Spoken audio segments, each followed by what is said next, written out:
Златни брегове, с вълни далеч морето ни зове, отразени блясват слънчеви лъчи нашите очи. Над вълните литват пламенни мечти. Аз гледам към морето, тези кораби, това слънце и се наслаждавам. Хора ме питат защо съм се върнал, защо съм върнал. И има само една дума, която мога да кажа, това, че е кеф. За мен това ми е кеф. Толкова е красиво. Цял живот съм носил куфари напред-назад. И това е винаги било за добро. Иван Станчов пътува между страни и континенти повече от 80 години. Среща се с много и различни хора и носи навсякъде със себе си мощен заряд позитивна енергия. Той има харизмата и волята да променя живота на хората, до които се докосва. Но не само това. Той е човек с кауза. Каузата е България, а нейното сърце са децата на България. Самото му раждане в семейство на потомствени дипломати завърта колелото на дългия път. Бащата Иван Димитров Станчов е дипломат от кариерата. Влиятелната фигура в рода е дядото Димитър Станчов, личен секретар на княз Фердинанд, ръководител на мисиите на България в редица европейски страни и външен министър в правителствата на Димитър Петков и Петър Гудев. Дори за кратко и министър-председател. Аристократичен отпечатък върху фамилията слага съпругата на Димитър Станчов, графиня Ана Дюгрено. Артистичността и чувствителността си всичките 7 деца на сина Иван Димитров Станчов наследяват от майка си, американката Марион Мичел Станчов. Иван Станчов се ражда на 1 април 1929. Той е трето поред дете в семейството. Пътувания и премеждия бележат съдбата на децата на Станчови още от ранните им години. През 1943 отношенията на фамилията с царския двор охладняват заради антихитлеристката ориентация на бащата. Семейството е принудено да напусне България, бягайки от комунистите, които скоро след това идват на власт. Децата преминават с майка си през мизерията и опасностите на военновременна Европа. Остават за кратко в Швейцария и накрая се установяват в Съединените щати през 1946. Иван, или както му казват роднините Джони, завършва университета Джорджтаун в Вашингтон. Служи в американската армия, в българската рота на НАТО в Германия. Дълги години работи за корпорацията IBM. Прави кариера в Ню Йорк, Рио де Жанейро и Париж, където заема мениджърски постове в маркетинга и продажбите. През 1980 основава своя компания за информационни технологии Креста Маркетинг. Пътува непрекъснато. Политическите промени в България му позволяват да се завърне в родината през 1990 за пръв път след 47 години и да излезе като оратор на първите демократични митинги. През 1991 Иван Станчов продължава фамилната традиция и поема поста посланник на Република България в Великобритания и Република Ирландия.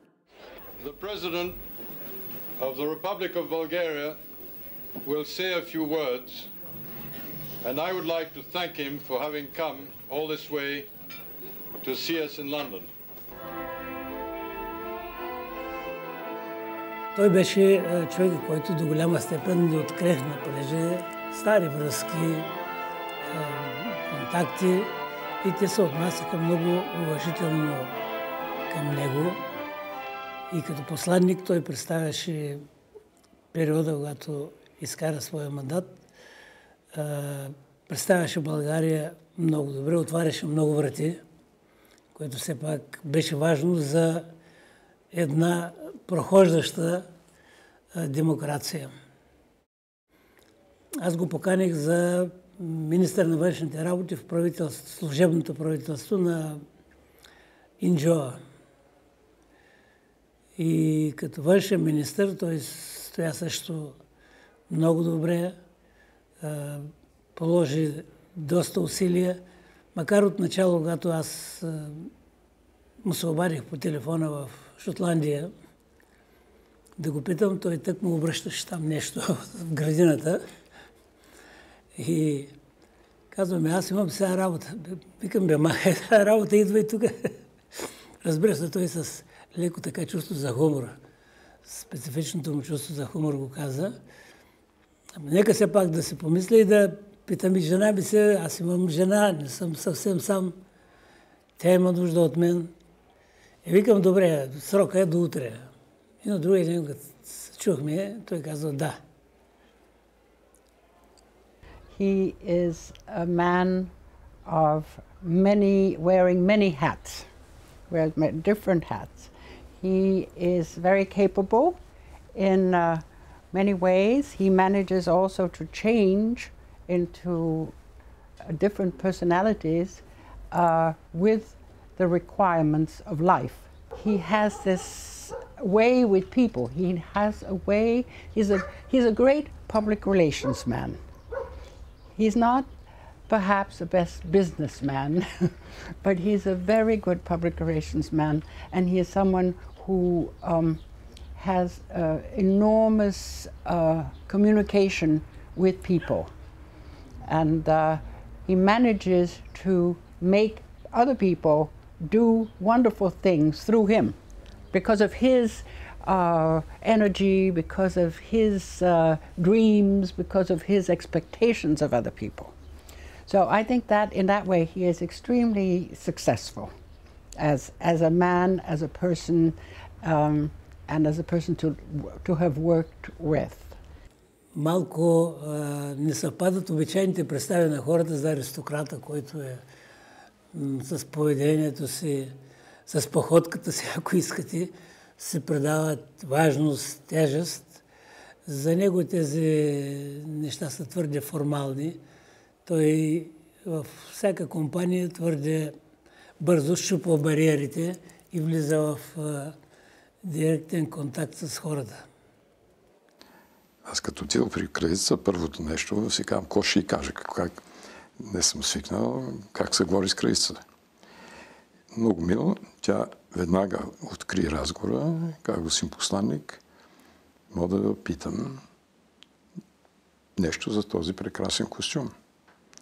И вече започвам и обяснявам, че дядо ми го е носил, вероятно, като е бил при нейния дядо.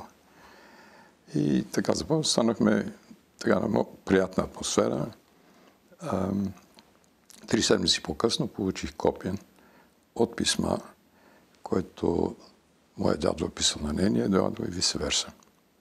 Много, много мило от нейна страна и показва колко е важна традицията в тази страна. Аз винаги казвам, че има страни с традиция, както Великобритания, Швеция, Холандия, където, ако се говори за монархизъм, мисля, че има някакъв смисъл, защото народа реагира към тази традиция. Това му харесва на народа. Има народи, където тази традиция не съществува и ти може да му наложиш и да парашутираш някакъв принц или крал, но някак си неестествено. Иван Станчов и наследниците на фамилия Станчови са сред най-големите дарители на Националния исторически музей. Тяхното дарение обхваща около 300 експоната и представя историческата памет за рода, пазена от няколко поколения в продължение на цели 2 века. Това е най-голямото дарение в музея за периода на Третото българско царство.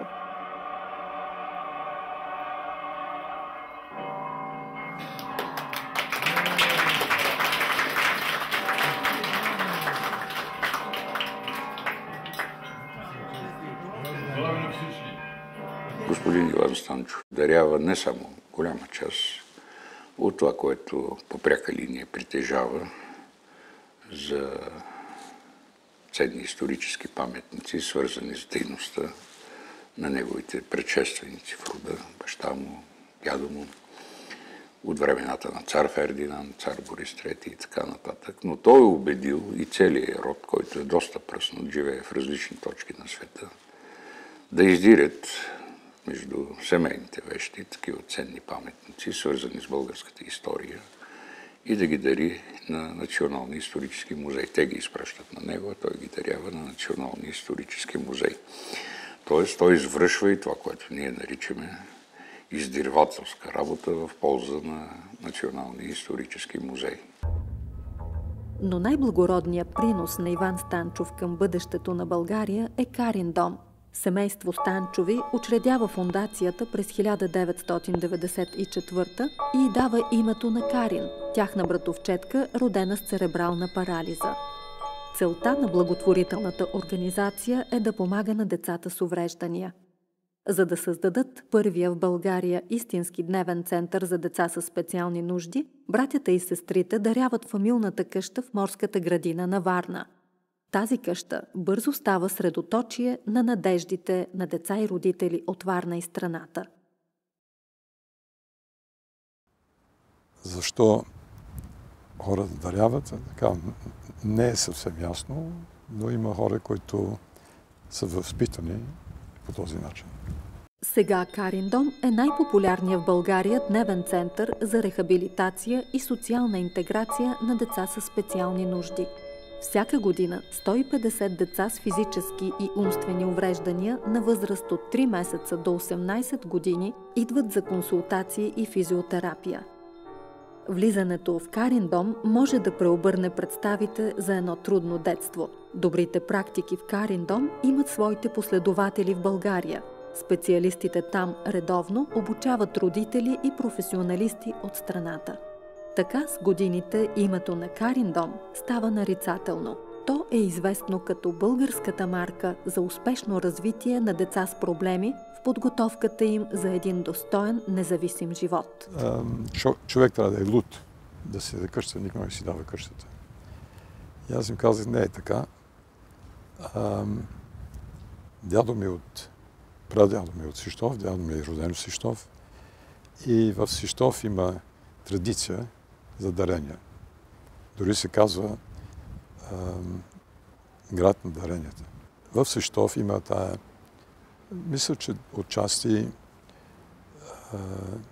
култура, религиозна традиция да се дари. И знам, че и съм го казвал преди, че прадядо ми е дарил и на школата, и на черквата, на читалището. Неговият зет създаде института Ценов в Свищов. От къде идва тази култура за благотворителност, не знам. Мисля, че е традиционно. Знам, че в нашето семейство винаги било така, специално в българската среда. И знам, че баща ми и чичо ми Никола, братя на дядо ми, са дарили бащината къща в Свищов на института, за да стане дом за бедни студенти. Другата къща, къща на чичо Никола, това е чичото на дядо ми, малко по-долу, сега е етнографския музей. Тя си още битова къща, много красива. Иван Станчов е дарител от особена категория. Той умее да създава общности. С годините неговите съмишленици се свързват в една разширяваща се социална мрежа. Така усилията на всеки един от дарителите на Карин дом се мултиплицират в полза на децата с увреждания в България. Thank you for supporting Карин дом. Thank you for all your help. Мерси много за това, което правите за Карин дом. Благодаря ви. There have been several companies that have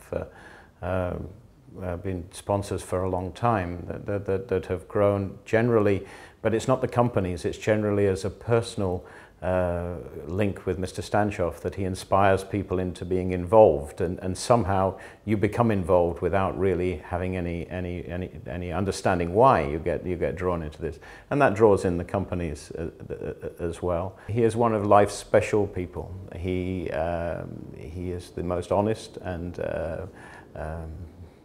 diplomatic, if you like, person that I've ever met, and I'm proud to have said that I've met him, and I'm proud to call him my friend. Думата, която бих определила за него, това е вдъхновение. Именно, че той е почерпил вдъхновение, любов, доброта, които не познавам друг човек да притежава в толкова много и така щедро да го раздава и най-вече да заразява с това. Много се радвам за това, което с моите колеги тук сме направили, защото това е една градина за децата в Кариндом. Една градина, която ще им позволи да тичат, да върват и дори да са в количка, да някой може да бута количката, и те да разберат какво е градина, какво е екология. Децата да може да разберат какво е мравка, какво е птичка, какво е чучулига. Има една площ, където те да сеят нещо, да видят как от едно малко семе ще излезе домат и да се занесат домата вкъщи. Мамо, аз го засадих, аз съм го направил. Моята философия е градинарство, това е моят спорт. И се чувствам много добре.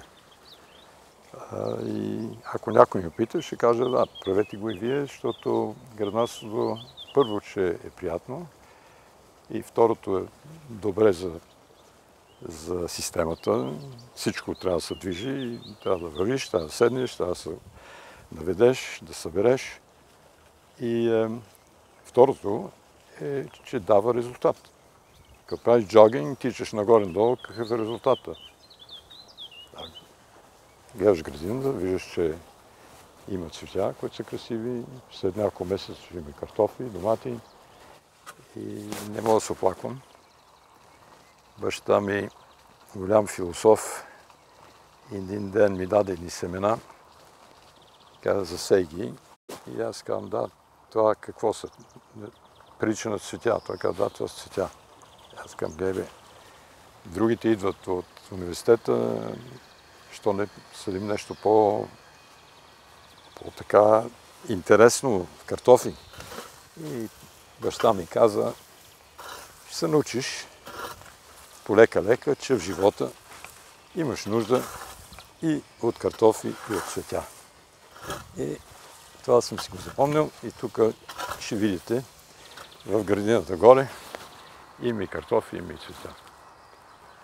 Наследство, чудесно наследство от баща ми. The distinctive characteristic of my brother is his interest in helping people to become more unified, more interested in each other, more to help working together to produce something positive and healthy for everybody. In this particular case, in Karindom, he has made an effort to create an atmosphere to help people who have very few chances in future life, so that children with disabilities have a better chance of living happier lives. But one of the secondary aspects of this whole process of creating a place for these children that my brother, I think, has found a very important aspect. The secondary aspect is teaching adults, teaching families to treat their children with greater respect, even though they have problems. And beyond that, it's the creation of a group of people, teachers, who truly love their work because they love the children that they work with.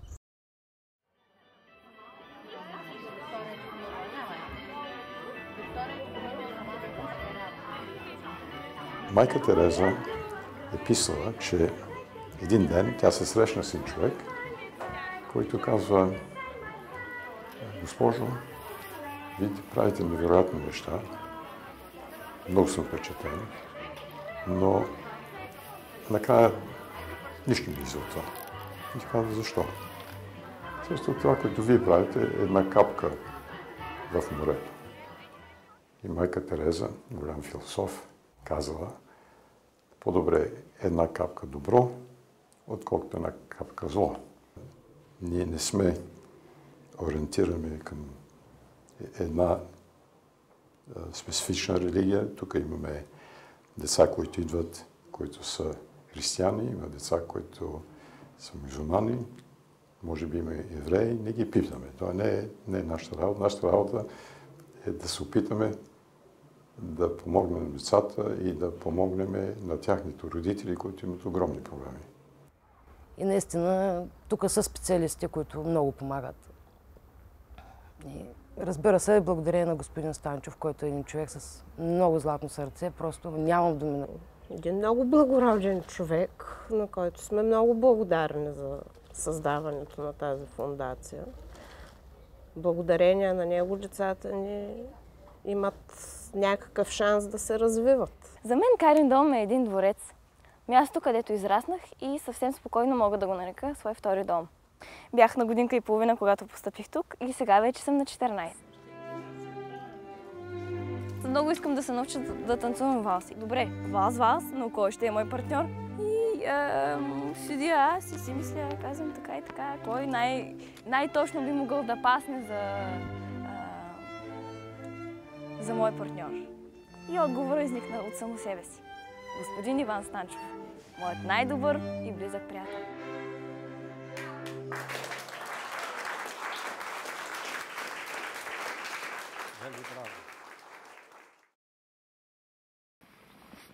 Ихар! Ихар, тук! Хората ми казват: ти си луд. Никой не си дава къщата. Ти си луд. Аз казвам: да. Канети пише в биографията си, в биографията за баща си, че той неделя излизал по улица да намери беден човек, да го покани на софрата, да го покани на обяд. И той бил луд.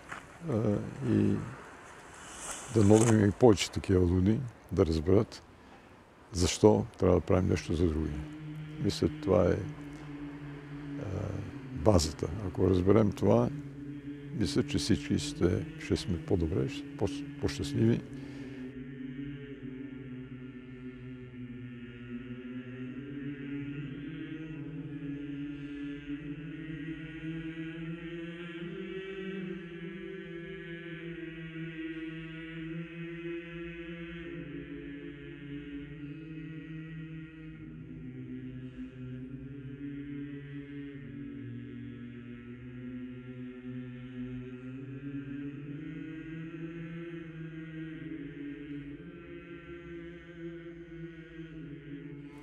Отдавна съм решил, че ако някой ден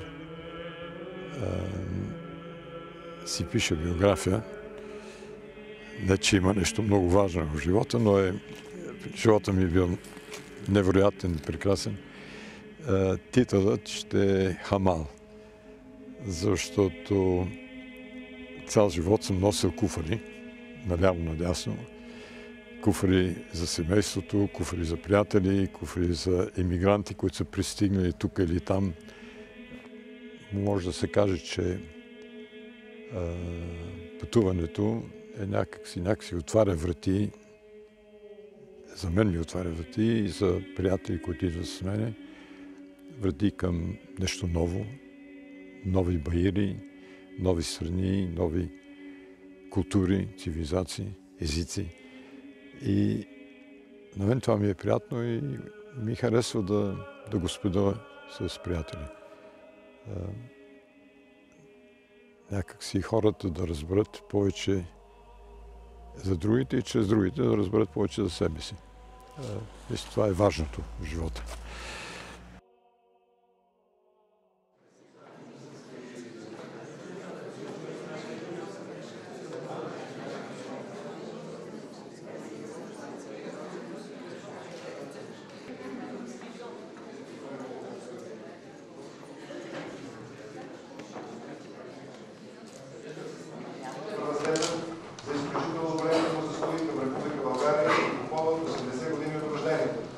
Издаден в София на 1 април 2009 година. Президент на Републиката Георги Първанов.